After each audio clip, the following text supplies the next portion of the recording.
इसका मेन इतिहास है कि जो ग्रंथ है ये प्राचीन है, भृगु जी द्वारा लिखा हुआ है ग्रंथ है और ये हमारे एंसेस्ट्रल हमारे पुश्तों से चला आ रहा है। और जैसे मेरे पिताजी के 5 भाई थे, अभी तो सभी जीवित नहीं है, सभी की डेथ हो चुकी है।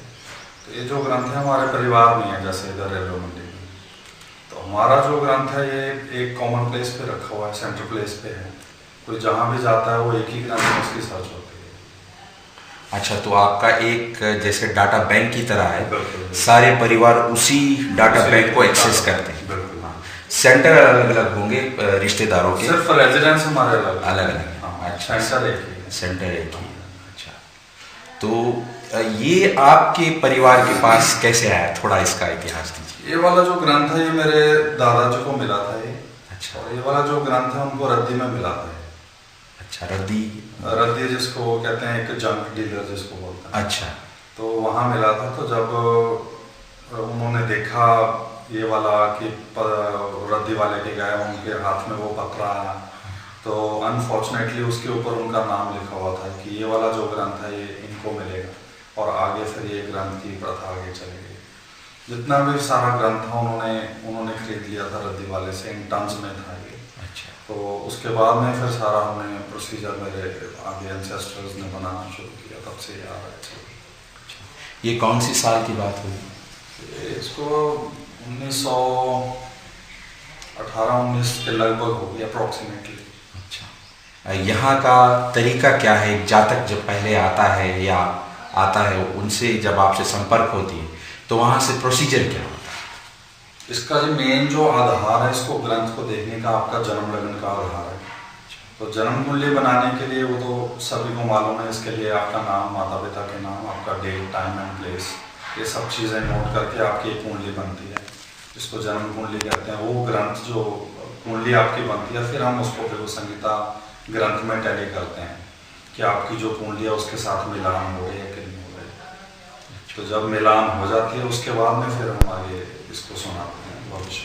अच्छा, ये जब आप अपने ग्रंथ में देखते हैं, ग्रंथ में घरों का स्थान आता है या सिर्फ सब उसमें जैसे आपकी कुंडली मिलेगी वही ग्रंथ के ऊपर कुंडली बनी होती है। अच्छा, क्योंकि उसी से हमें पता चलेगा ये कुंडली आपकी है या किसी और की। अच्छा, सिर्फ कई बार भृगु जी जन्म स्थान मेंशन कर देते हैं। अच्छा, कि आपका जो जन्म स्थान है अभी कहाँ का है। अच्छा। उसमें आपके माता पिता के नाम होते हैं, कई बार दादा परदादा जी के भी नाम होते हैं। तो तभी हमें फिर ये सारा वेरीफाई होता है कि आपकी कुंडली है। अच्छा। ये वाला जो ग्रंथ है ये एस्ट्रोलॉजी बेस नहीं है। अच्छा। हार्डली हम कहते हैं कि ये 5% इसमें है एस्ट्रोलॉजी, वो भी इसलिए कि आपका जन्म कुंडली बनानी पड़ती है। अच्छा। बाकी जो भृगु जी ने ये ग्रंथ लिखा है सब ब्रह्म विद्या से रचा हुआ है। अच्छा। इसमें आने वाला समय, इवन जो बच्चे अभी पैदा भी नहीं हुए, उनका भी भविष्य फल है, लेकिन मिलेगा तभी जब समय आएगा आपका। अच्छा। जैसे कोई भी इधर आता है या चाहे आप इधर आए हैं, तो ये सब समय ऑलरेडी निश्चित है। आप इंटरनेट पर भी देते हैं इसके बारे में? आपसे कंसल्टेशन नहीं, कंसल्टेशन कुछ नहीं, कांटेक्ट हो सकता है? कांटेक्ट आप इवन अपनी रजिस्ट्रेशन करवा सकते हैं। अच्छा। सुनने के लिए आना पड़ता है। अच्छा, कितना टाइम से कितना टाइम लग जाता है? ऐसे जी कि एंट्री करवाने के बाद में हर एक को इन टच रहना पड़ता है। हफ्ते 10 दिन तक एक बार रिमाइंडर आपका आना जरूरी है। अच्छा।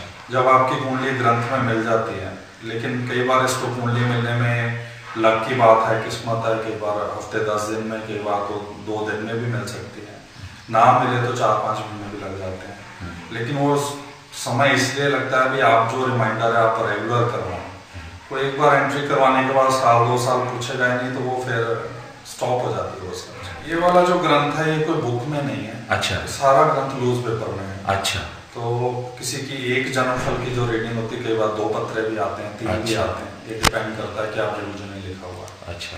तो इसको हर एक को पत्रों को हमने बैग्स में बना के रखा हुआ है। अच्छा। लगन वाइज इसको सिस्टमेटिकली रखा है। अच्छा। तो कोई बुक वगैरह इसके कोई भाग ऐसा कुछ नहीं है। अच्छा।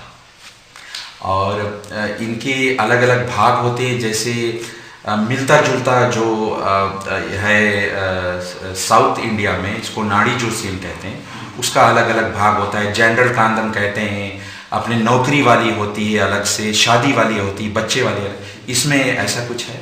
इसमें जब आपकी रीडिंग मिलेगी ऑन द स्पॉट सारी रीडिंग आपकी होती है। अच्छा। जनरली भृगु जी सबसे पहले आपके पूर्व जन्म का बताते हैं कि आपका जो पिछला जन्म है वो कहाँ हुआ था। क्या पाप पुण्य किए, कौन सी एज में डेथ हुई, जर्नल शॉर्ट में देते हैं। उसके बाद इस जन्म में इंसान को क्या क्या प्रॉब्लम्स आएंगी, आपको क्या इसके उपाय हैं, ये विद रेमेडी मिले और टिल डेथ तक आता है।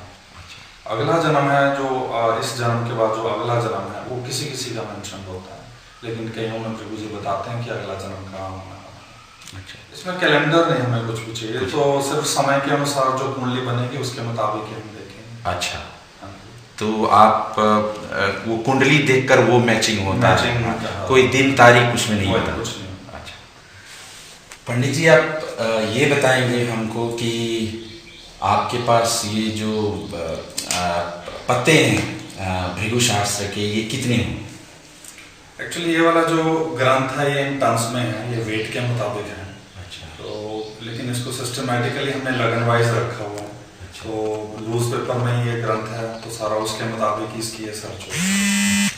और इसका कॉपी है या ओरिजिनल है, और या जो भी है उसका प्रिजर्वेशन किस तरह आप लोग किए? इसका जो प्रिजर्वेशन है ये जैसे 1970 से पहले मेरे पिताजी के समय, दादाजी के समय, ये जैसे ग्रंथ ओरिजिनल था ऐसे जैसे आप आए हैं आपको हमने ओरिजिनल ग्रंथ दे देना।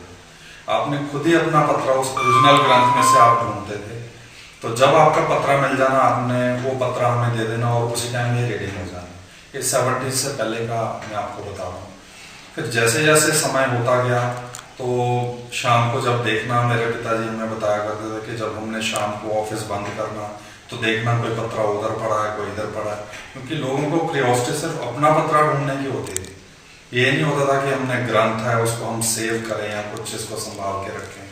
तो 1972-73 में ग्रंथ का हमने इंडेक्स बना दिया।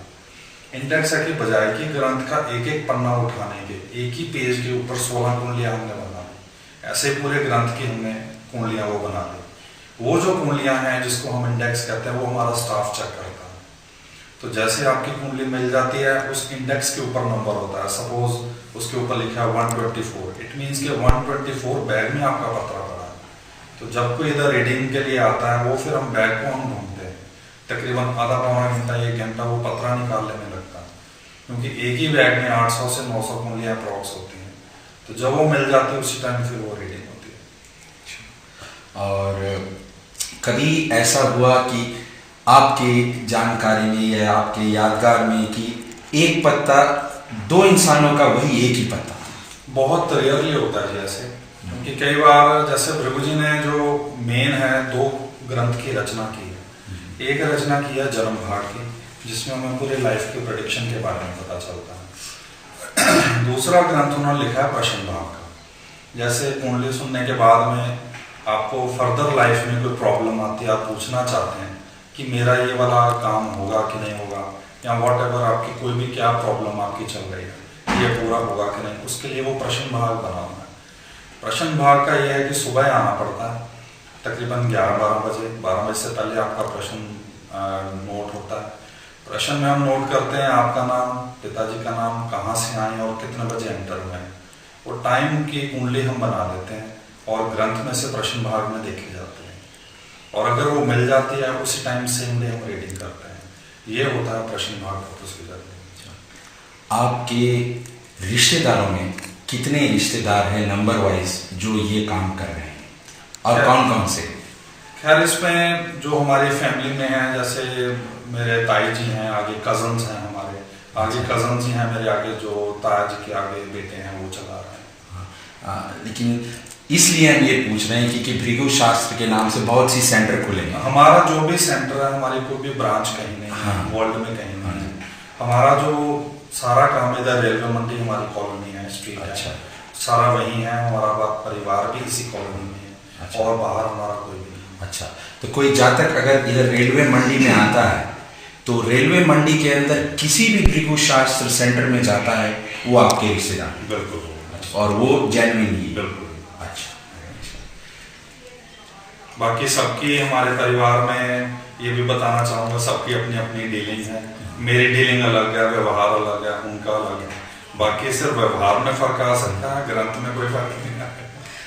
और ये भृगु शास्त्र जो है सिर्फ इंसानों के लिए बताता है या इसमें और भी कुछ है, जैसे देश का भविष्य बताता है, देश का इकोनॉमी या कुछ होने वाला है देश में, सुनामी, ज्वार भाटा, तूफान या देश में वॉर होने वाला है किसी जगह पर, ऐसा कुछ कभी बताता है?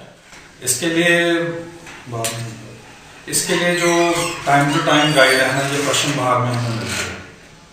तो जैसे कोई क्राइसिस आने वाले हैं या हम कई राजनीतिक लोग पूछते हैं कि हमारा क्या बनेगा, तो उसके लिए प्रश्न भाग में प्रभु जी बताते हैं कि अभी क्या है।